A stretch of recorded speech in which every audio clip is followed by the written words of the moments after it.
Session with Dr. Farid Holakouee.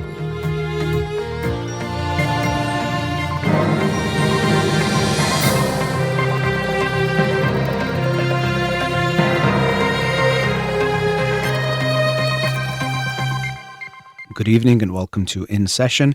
I'm your host, Dr. Farid Holakouee, and I'll be with you for the next hour here on Radio Hamra. Studio number to call in, 310-441-0555. You can call in with any questions related to clinical psychology, including any emotional or psychological issues, parenting issues, and relationship issues as well. You can also follow me on Twitter or Instagram or like my page on Facebook to get updates on the show or suggest topics or books for the program. The shows are uploaded at the end of each week to my SoundCloud page and podcast on iTunes. Again, the studio number 310-441-0555. So before I get to the book of the week from last week that I'll talk about tonight, the book of the week for this week is 8 Dates by John Gottman and Julie Schwartz Gottman. 8 Dates, Essential Conversations for a Lifetime of Love. And you probably know the Gottmans have done a lot of great research on marriages. One of their great books is The 7 Principles for Making Marriage Work. Fantastic book. And I thought this one could be a good book to recommend to couples. But first I had to read it myself to make sure it would be good for that. As the title itself says, Essential Conversations for a Lifetime of Love. I'm always in favor of trying to get people to have more conversations, especially uncomfortable conversations that they might ignore. And so the book goes through 8 different topics to get into and has questions and things to add to the conversation. I haven't read it yet, but just browse through it a little bit. So looking forward to reading that and sharing that with you on next Monday's show. The book of the week that I'll talk about tonight is Upstream by Dan Heath. Upstream, the quest to solve problems before they happen. And I must say I was actually very pleasantly surprised. Obviously, I bought the book thinking it would be good, but I didn't realize or think how much I would connect to it the way I did. And I really enjoyed the book. And especially I bought this book not thinking too much about it, but shortly before stores started closing here in the Los Angeles area. But the quest to solve problems before they happen, it's very much aligned with what we're dealing with now. Most of us could not have anticipated the things we're going through with the coronavirus pandemic and how it's affecting our lives, and of course how we've handled the pandemic itself. It would have been better if we had a lot of upstream thinking, meaning that we thought about things ahead of the problem rather than waiting for a problem to arise. And so the book is a very well written. Dan Heath has written a bunch of really good books with his brother Chip Heath, including one of my brother's favorites is Made to Stick, and a few others that are really good. But he's a great writer. You just really get interested in the stories. He shares a lot of great examples. So I had a great time reading the book. Let me get into it a little bit. And I'll start with the story he starts off the book with, or it's really not a story. It's a parable, a public health parable. So you and a friend are having a picnic by the side of a river. Suddenly you hear a shout from the direction of the water. A child is drowning. Without thinking, you both dive in, grab the child, and swim to shore. Before you can recover, you hear another child cry for help. You and your friend jump back in the river to rescue her as well. Then another struggling child drifts into sight, and another, and another. The two of you can barely keep up. Suddenly, you see your friend wading out of the water, seeming to leave you alone. "Where are you going?" you demand.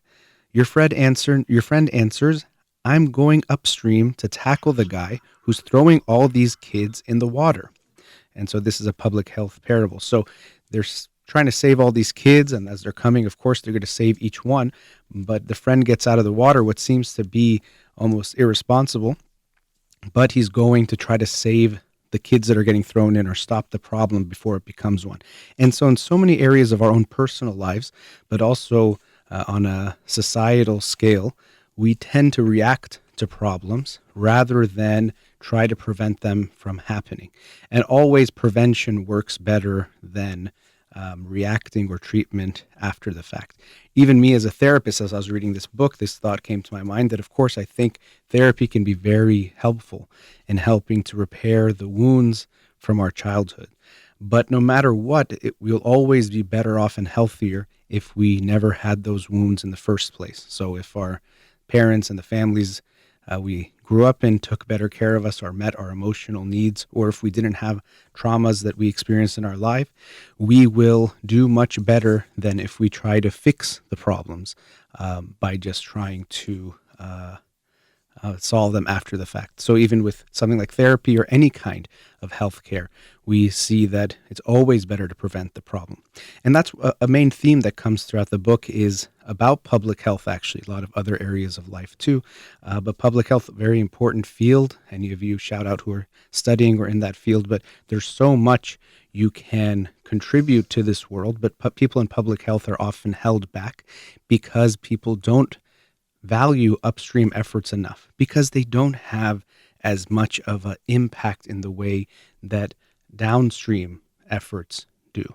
So if you see someone save someone's life, you think that's amazing. They fell out of a building or something, or they're drowning, as the story says.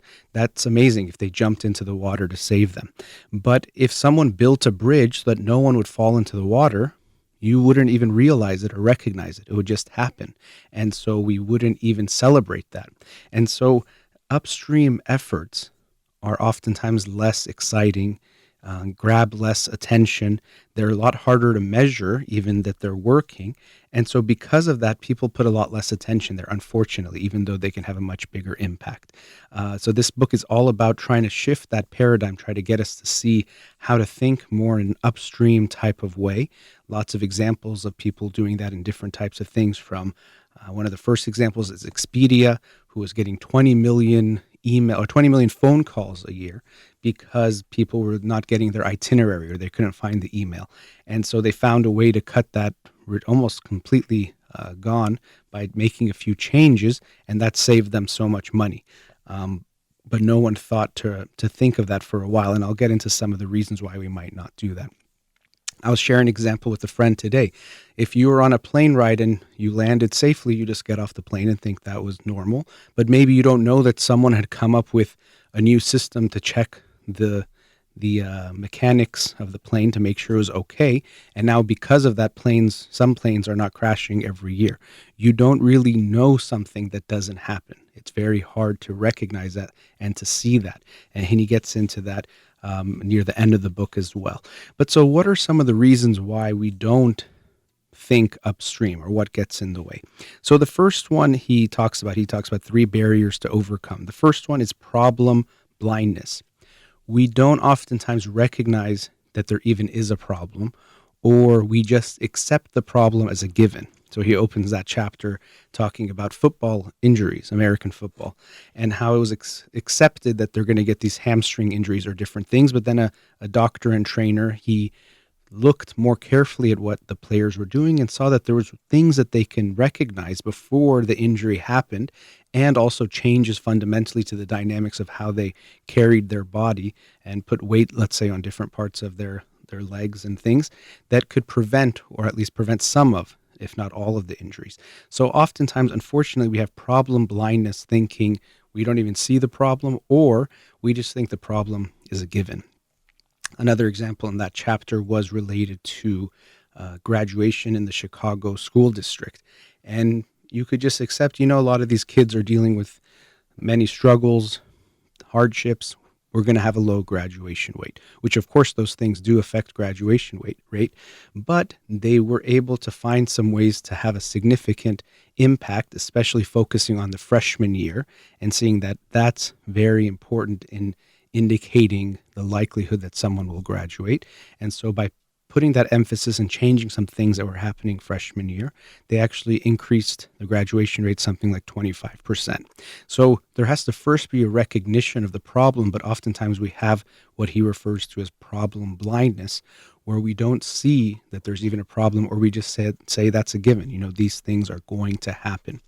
The next one is lack of ownership. So, of course, we don't like to think we're responsible for something, because then we might feel guilty, and also then we have the responsibility to fix it, which might be very difficult, or at least face that challenge. And so as a result, people oftentimes don't want to accept the ownership.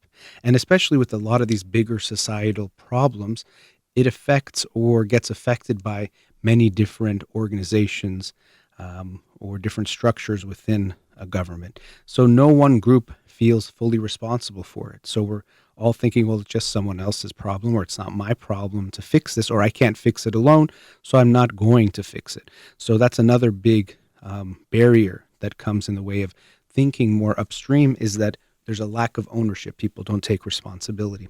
And the third one he mentions is tunneling. And he starts that by talking about nurses who oftentimes, and of course I can imagine right now, that's even more strongly the case, who are trying to put out little fires. They run out of towels, so they steal towels from the next unit. But of course, that might mean that unit might run out of towels. And then this is going on, and on the spot, they have to do things. And they really have to put out fires in the moment. There's not a lot of time for them to think more upstream. And so oftentimes we can feel that way. Well, there's not enough time to think about the bigger picture. I have to deal with so many things right now in the moment. I can't think about how I can change this whole structure system of how things are going.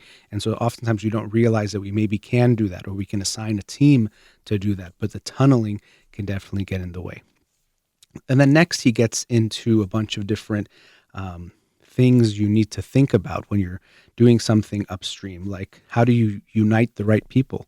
So as I was saying before, when we're looking at big issues, almost always it's going to involve or need the help of multiple people. Even at the school, when they're trying to help kids graduate, it's not just teachers. They need administrators, they need coaches, they need counselors and different people, parents, all sorts of different people to come together.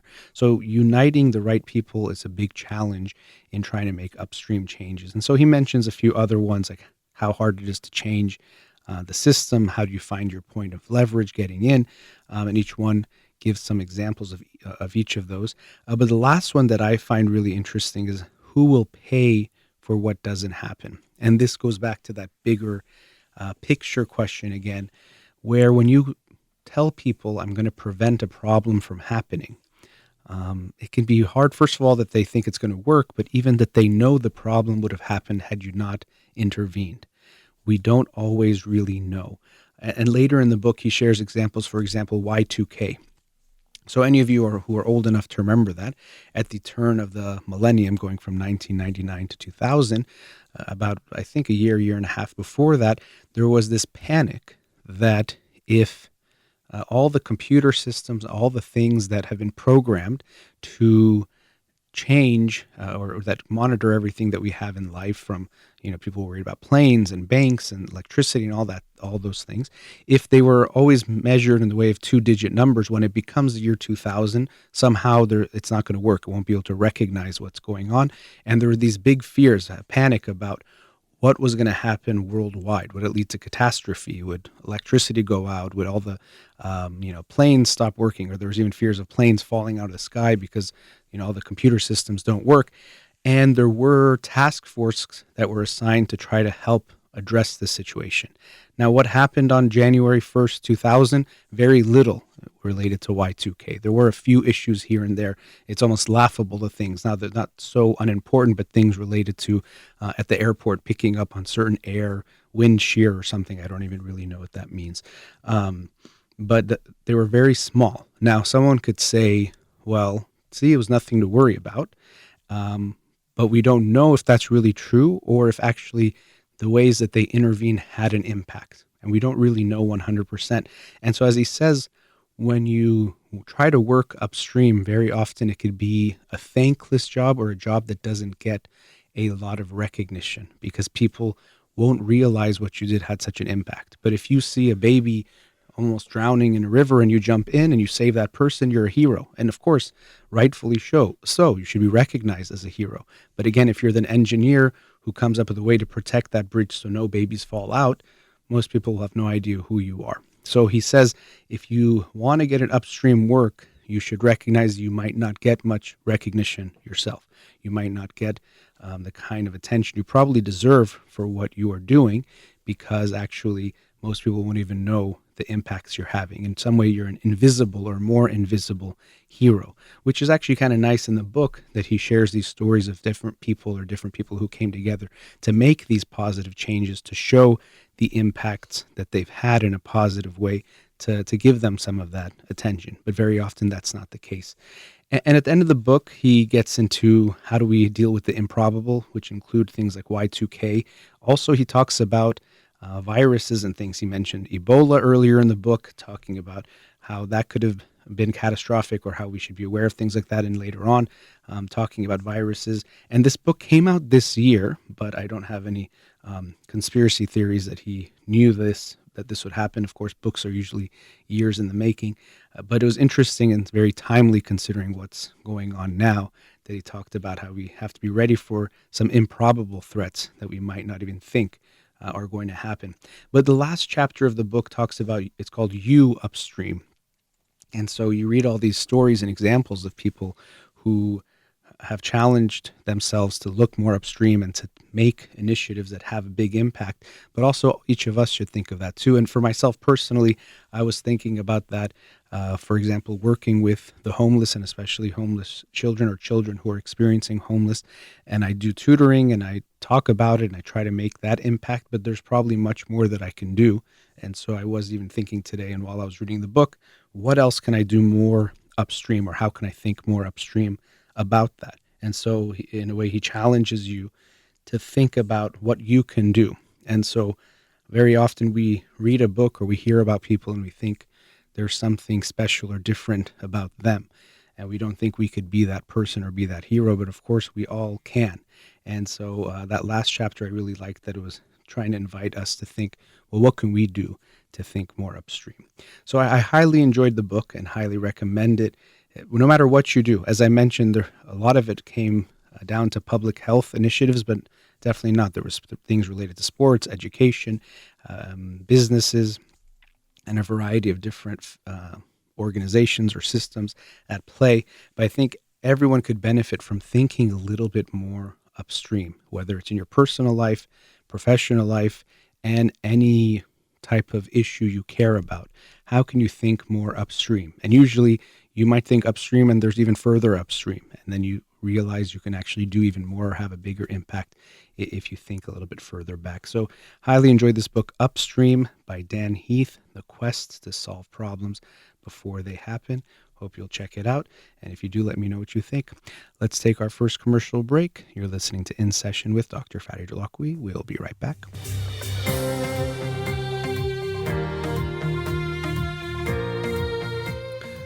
Welcome back.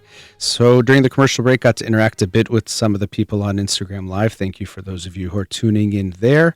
And we had a few questions related to various topics. One thing I wanted to talk about related to something that we're all dealing with. I saw a movie last week, which was not the first time I'd seen it, but I hadn't seen it since it came out. And it was Groundhog Day, which maybe you've seen, starring Bill Murray. Very funny, interesting movie, but essentially the movie is about this person. He's a weatherman, kind of a grumpy guy, kind of a mean jerk to most people around him. And he has to go to, Puxatawny, I think, in Pennsylvania, where they do the Groundhog's Day reveal, where a groundhog comes out, and if it sees its shadow, I think there's 6 more weeks of winter, but if it doesn't, then there's not 6 weeks of winter. It's a very strange tradition. If you live in America, it's probably weird. If you don't, it's also weird. So the movie itself is also called Groundhog Day. And what happens is Bill Murray goes to sleep and he wakes up, and the next day he sees it's the same day. And so essentially that's what he's dealing with, is that every day he goes to sleep, when he wakes up, no matter what happened the day before, it all essentially goes away and he starts the day brand new. And so it drives him a little bit crazy, but we see the journey he goes through, which I'll talk about a little bit.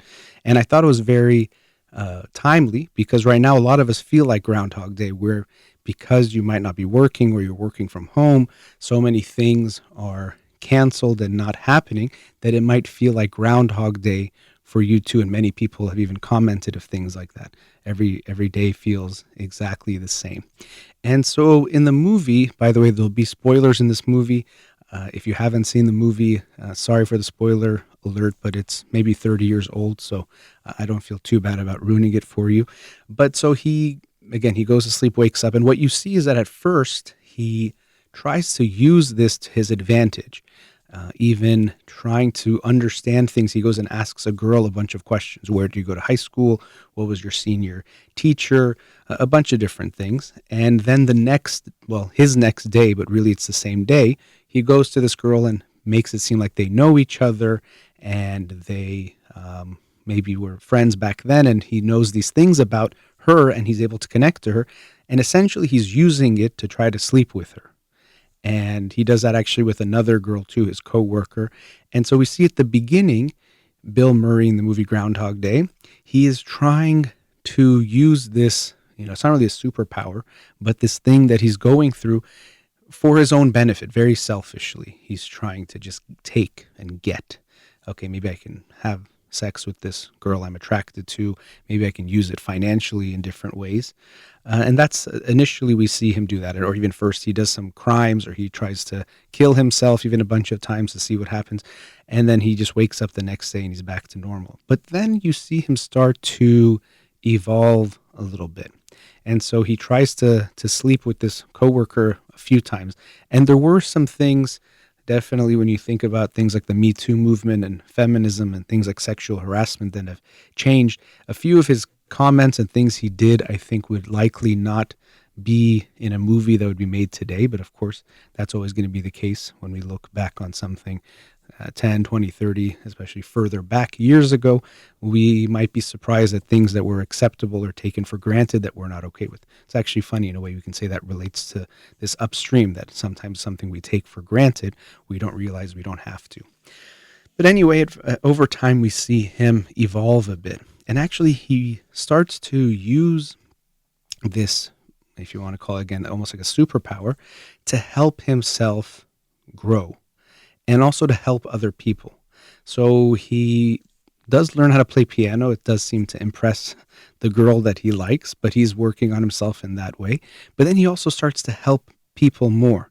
He always walks by, and it's kind of, this is the things that are interesting, is that every day the same things are happening to him or happening around him. He passes by someone who appears to be experiencing homelessness and who asks him for money. And at first he kind of pretends like he's looking for money and he can't find any, but he also keeps ignoring them. But over time, he then tries to help this man, and he tries to feed him, tries to get him even medical care, and even is really invested in trying to make him survive. And actually, no matter what he does, he ends up still dying. But he tries hard to try to save this man's life, which is very sweet. He's trying to save this person's life with this information he has that this person could need help. And then he starts helping other people in different ways, from giving advice to a couple who are engaged but thinking about ending it, or one of them is thinking of ending it, to saving a boy who falls out of a tree. And so we see that slowly he shifts his mindset from trying to get and take, and more to see what he can give with this strength that he's been given, or this knowledge that he has that other people have, or this opportunity. And so we see him transform in this way. And his coworker, who he at the beginning, she very much thinks he's a jerk because he is acting like one, starts to see him very differently. And again, it's very strange because each day starts brand new. So he can be very kind to her, and then the next day she won't remember it and will go back to thinking of him the way she did on the start of that day. But he slowly is changing the way he's acting, where it's less about taking and getting and more about giving. And so a few things I thought were interesting. One is, I've always talked about success, whether it's on this show or at speaking events, rather than thinking of it about what you get, which is what most people think, getting money, getting fame, getting attention. I think we should switch that around and think of it as more about what you give. So a successful person isn't someone who has a lot of money. A successful person is someone who's given a lot to humanity, helped people, made people's lives better. That's how we should measure success. So we see him at the beginning of the movie just trying to get and see what he can take advantage of and exploit people with what he knows and this opportunity that he has that others don't. But then we see over time he switches to trying to help others, to develop himself more and to give more of himself to other people. And we see that he feels a lot better. He's happier. People around him are happier. He's having a big impact on a lot of people. And it's not quite clear what happens, and I wasn't really sure what is the thing that changes, and maybe someone could give me some insight. But then he finally, after he loves this girl, the one that he initially was just trying to sleep with and essentially take advantage of, he does almost fall in love with her, it seems. And then when he wakes up, it is the next day. Finally, it becomes, I think it's February 3rd or whatever it is. And it's no longer that same Groundhog Day. And the movie ends in a way there. They seem to get married and have kind of a happily ever after moment. But we see a huge transition in this character played by Bill Murray. And I thought it was an interesting movie. And again, you might relate to it because right now every day does seem to feel like Groundhog Day. And this is from this movie, this term has come into our lexicon. When you talk about something happening day after day, you say it feels like Groundhog Day. So maybe if you've heard that before, it comes from that. So once he gives more of himself, and once he finds, you can say, even a meaning and purpose. Someone actually just made this comment on the Instagram Live. You see that he goes to the next day. So I wonder if that's what he needed to do. So that's one thing for all of us to keep that in mind. We often think of success as what we can get, or if we have some kind of strength or advantage. Unfortunately, we're often told, well, then you should use that to get more for yourself. But what we see is that he can use that also to give to others, and that's something that we like to do, which I think is very important. So that's the first thing. And the second part is, again, a lot of us are experiencing that feeling like Groundhog Day, where you wake up and it feels like the same day all over again, or it can. And I've experienced it myself, and I think everyone I've talked to sometimes like, wait, today's Friday? Or today is Saturday? And we've lost track at times of what day it is, or which, even week it could be, or the date on, let's say it's April, whatever, you might forget that. And so it can feel like Groundhog Day. And we can also learn maybe from what he went through to think of this time also to develop ourselves a bit. Now, I don't want to go to this extreme that every day should be so productive as before, because I actually think one of the things we might recognize in everything that's happening right now with things slowing down and a forced reset and reboot is that we were obsessed with productivity, quote unquote, in ways that were not necessarily productive to the human spirit, productive in living a good life, in having good relationships, in connecting with our loved ones and doing good things. We just thought of productive in a different way. So I don't want to say you should spend all your time and you have to improve so much during this time, or else you should be mad at yourself. But I do think it's a good time to think about what you'd like to see happen in your own life. What would you like to improve on? How can you be a more giving person? What can you do to develop skills that might actually make you a stronger human being? And someone actually sent me something from Malaysia. It was very kind. She wanted me to answer some questions for a class she had in Malaysia studying, I think, journalism. And I had to answer it. And at the end was some advice for psychology students, but it was my advice really for anyone or any student. But essentially it was that we should work hard. And I know that sounds easy, and who's going to disagree with that? I understand. But you should work hard because you deserve to be successful, because you deserve to be good.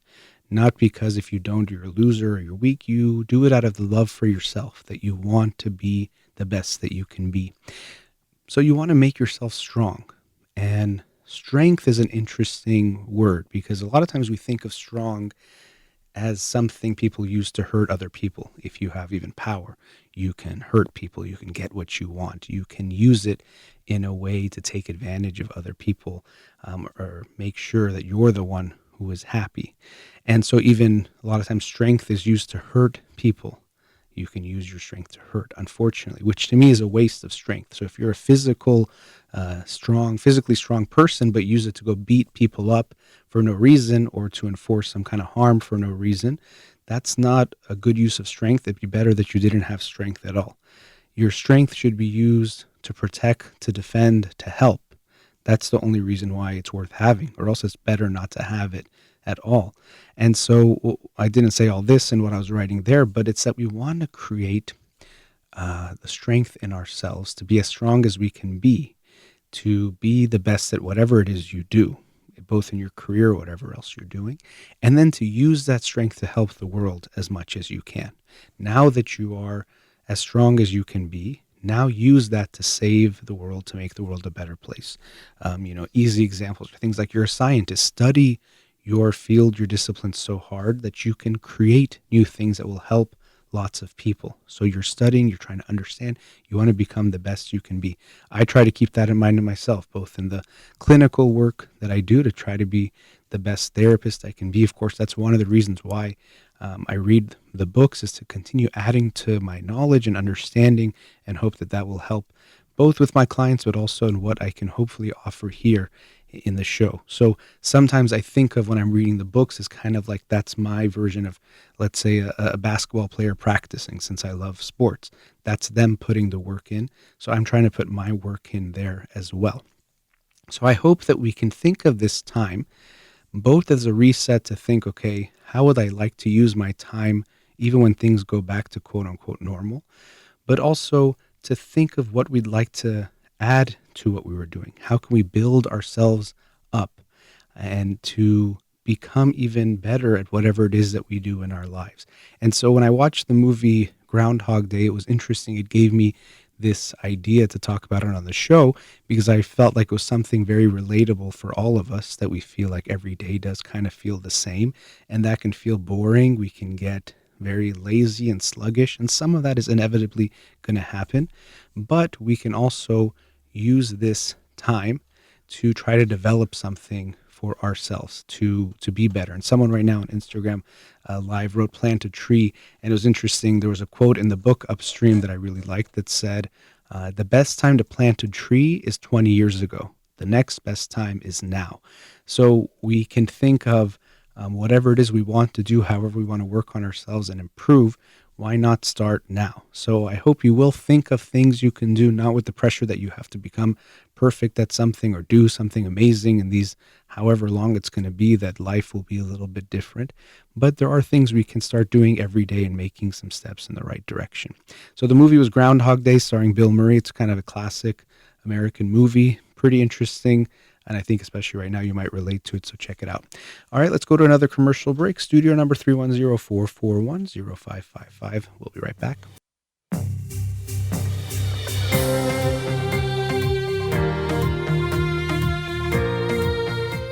Welcome back.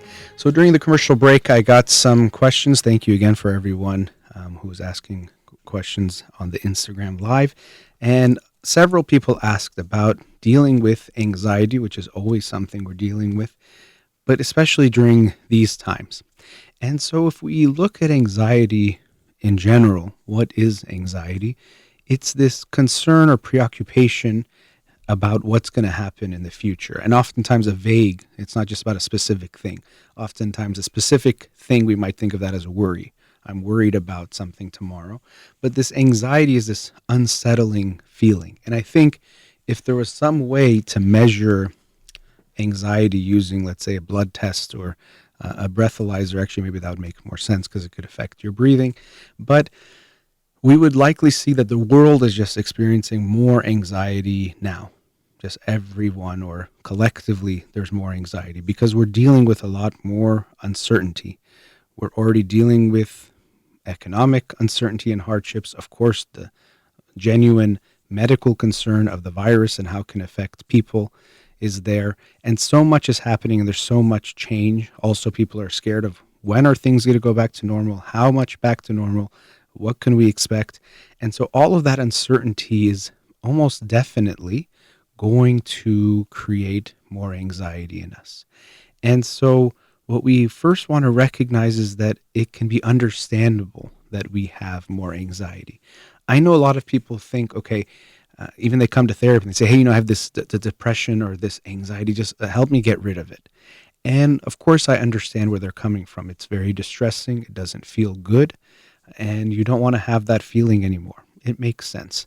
But usually whatever it is we're dealing with from anxiety and depression, we might be able to make it less. We might get it more under control, learn how to manage it, but it's very unlikely we're going to make it disappear. And so we don't want to even think about it sometimes in that way of how do I make anxiety go away? Because it probably won't. You really can't be a human being without having that capacity for anxiety at some level. So we have to accept that part. And this also relates actually, the book Upstream I talked about in the beginning of the show. This mindset that we have, especially a very American mindset in our healthcare system, and it extends to mental health, how we think about it, is that, okay, I have this problem, just take it away. Give me the pill that makes this pain disappear. Give me the pain that makes this ache go away. Give me the pain that just makes my blood pressure go down. And so in mental health too, give me this pill to make the depression go away, the anxiety go away, or even give me this therapy. What can you tell me in this moment? And I do see it a lot in the Iranian population as well that have this mindset that you go to the doctor and the doctor is just going to fix your problem.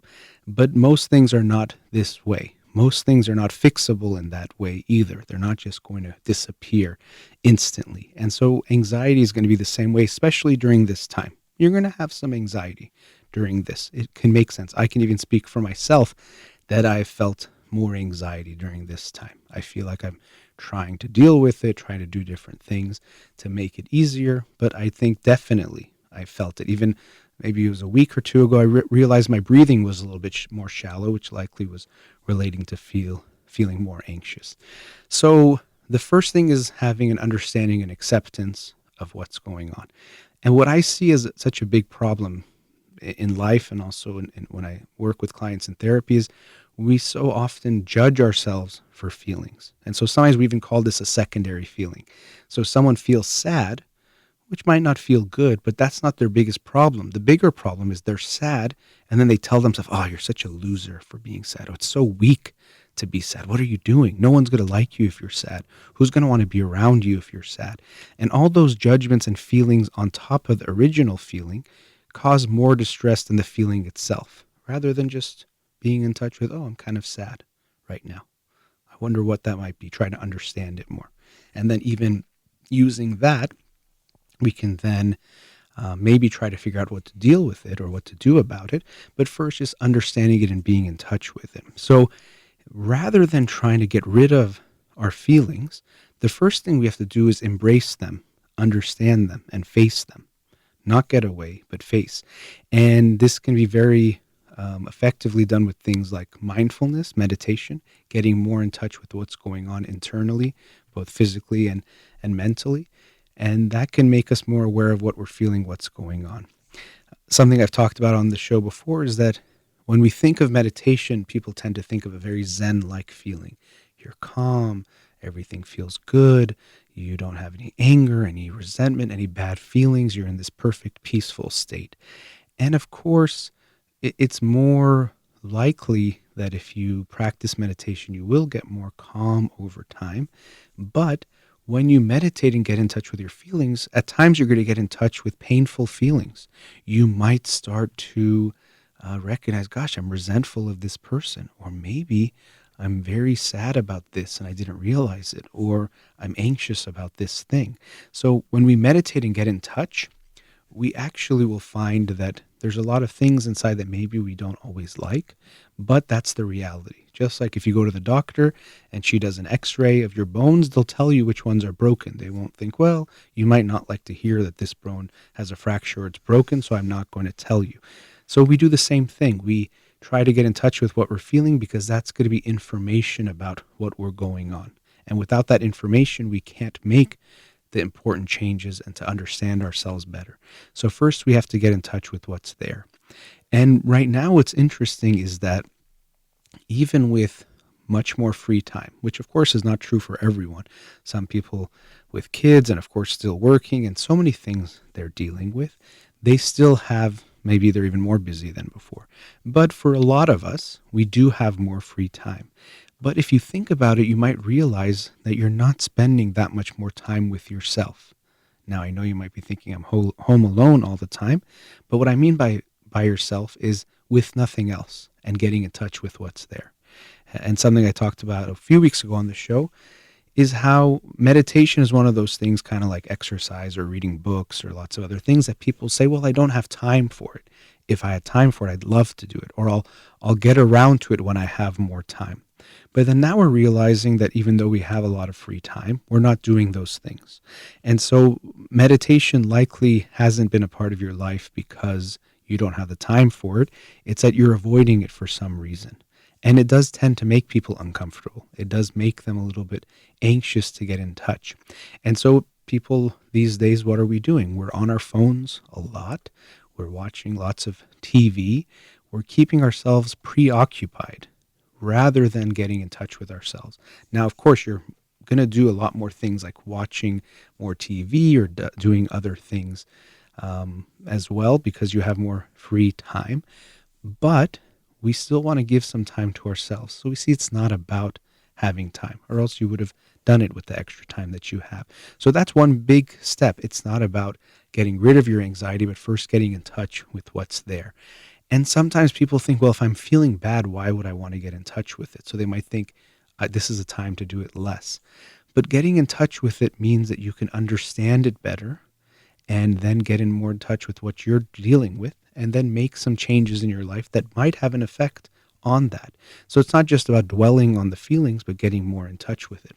And what people tend to find is that when you face your feelings, they're more likely to change over time. So feelings come, feelings go. A great analogy I like about thinking about feelings in this way is like they're like waves. So you can go to the ocean and you see the waves coming, and let's say you see a wave you really like, so you want to hold it more. You can't do anything about it. The ocean's going to take it back in. Or if there's a wave that comes in that you don't like, you can't push it away. It's going to stay for a while, but then it's going to go back too. And so our feelings are the same way. There's not a lot we can do at times to force them to stay or go away or always feel a certain way. Our feelings are going to ebb and flow and have different types of things that will affect it. But we want to just be aware of what is there and recognize it while it's there, something that you might call non-judgmental awareness, that you're aware of it. You don't try to get rid of it, but you also just face what's there. And that actually can help us in dealing with anxiety. You're not going to get rid of it. If anything, avoiding anxiety makes anxiety grow. If you have a fear of spiders, then what you'll tend to do is if you even think about a spider or someone says a spider is there, you're going to go away. Anxiety makes us want to avoid. But unfortunately, when you keep avoiding those spiders, they become scarier and scarier to you because you just think of this feeling of, oh my gosh, it's so scary. And every time you feel that feeling of anxiety and you go away, it reinforces that relief. I was so scared, but now I'm away from it. The only way you overcome a phobia is by facing it. It would be nicer if there was some way not to do it this way, but it's the only way that you face that thing you're so afraid of to realize it's actually not that scary. That's the only way it works. There's no way of avoiding it to get less anxious. You face it to see it's not that bad. And we've all experienced this a million times, maybe not a million times, but many times in your life. Not necessarily on the level of a phobia, but let's say you have a paper to write for school and you're like, how do I start it? What am I going to do? I don't want to do it. And you keep putting it off. Then you write it. Even sometimes you've maybe had the experience that it's actually kind of fun. I'm enjoying some of this. It's not that scary. So, or you have to call someone or do something, have a conversation. That's a big thing. And the book of the week for this week will be about having those conversations with the person you're in a romantic relationship with. And it can seem so scary. And then you have it and you say, oh, it's not that bad. Oftentimes the analogy I like about this is, there's a monster, you think there's a monster underneath your bed. And in your mind, it's so scary and big and it's going to tear you apart and all these horrible things. But then you look under the bed and really you see there's no monster at all. Or let's say you see something, but it's not that scary, right? But in our head, it gets built up the more we avoid the thing. So a big thing about dealing with anxiety is first to face it. Meditation helps. Then, of course, there's things we can do that might help. Exercise is very important. And with gyms being closed and many of us just being less active, before at least you'd get out of your house, let's say to go to work or do something, and now you might be home all day and you're trying to respect the stay-at-home orders as much as possible, so you're staying home. But you have to keep yourself active. We know that when we don't stay active, it's bad for things like depression, anxiety, of course, physically as well. So you're going to feel more anxious. There's kind of a feeling of pent-up energy. So just Sitting still is not going to help your anxiety. We should try to also go for a walk, wear a mask, but go for a walk. Or if you have exercise equipment or you can do something, there's so many things you can look up online, doing yoga, doing cardio, whatever it is, to get that workout in. So that can be very important. Of course, talking with loved ones, something that is being happening a lot more is people are FaceTiming and communicating. And oftentimes people have said rather than calling it social distancing, we should call it physical distancing. So we're not physically next to each other, but we can socialize and connect. And a lot of people are experiencing that, and I am too. There's people that I've never FaceTimed with, but now I have in the past few weeks, and we've connected and talked, and it's been nice. So we can connect with others. That can help us feel good too. Feeling connected can help with feelings of anxiety because you don't feel as out of control and unsafe when you feel that feeling of connection. So we can do some things like that that can help with the anxiety. But a very big thing for me in general when it comes to our feelings is we want to embrace what's there and not run away from what's there. You can't get rid of it. And even another part of therapy, people come in and say, I don't like this part of myself, get rid of it. And it's not that we can get rid of any part of yourself. What really we want to do is embrace all the aspects of yourself and bring them together. Because even that anxious part of yourself, it's serving some purpose. Now, maybe it's a smoke alarm that's going off too often. Actually, I like that analogy that came up in a book I read maybe 2 years ago by Dr. Ness, I think it was, that, our feelings sometimes can be like a smoke alarm. So it goes off, and it means nothing, right? And it keeps going off, but it feels very real. So you can even embrace that part and be like, you know what? This is the part of me that worries, that's trying to protect me, that it doesn't know what's going on. So it makes sense that it's feeling scared or not sure. But I'm going to talk to it and maybe see that I can realize it's not that bad. And so we can bring ourselves a little bit back to maybe a more calm feeling. But we should all expect that we likely will have a higher anxiety level these days when things are uncertain. It can be helpful at times to recognize there's things we can't control and try to accept those things that we can't control, but do as much as we can with the things you can control. So when you start thinking about the economy and these things and what's going to happen with the world, things that you might have little or almost no control over, try to shift your perspective also to what you can control in your own life. Well, I can go for a walk right now, or I can do something that feels good to me, or I can meditate later today. That might help. Take control of what you can control. Try to release control of what is out of your control because you can't control it anyway. All you can do is really hurt yourself and drive yourself crazy trying to figure it out. Well, that brings us to the end of tonight's show. Again, the book of the week, 8 Dates by John Gottman and Julie Schwartz Gottman. Thank you to everyone who joined me also on Instagram Live and to Amir here in the studio. You've been listening to In Session with Dr. Farid Holakouee. Have a wonderful night.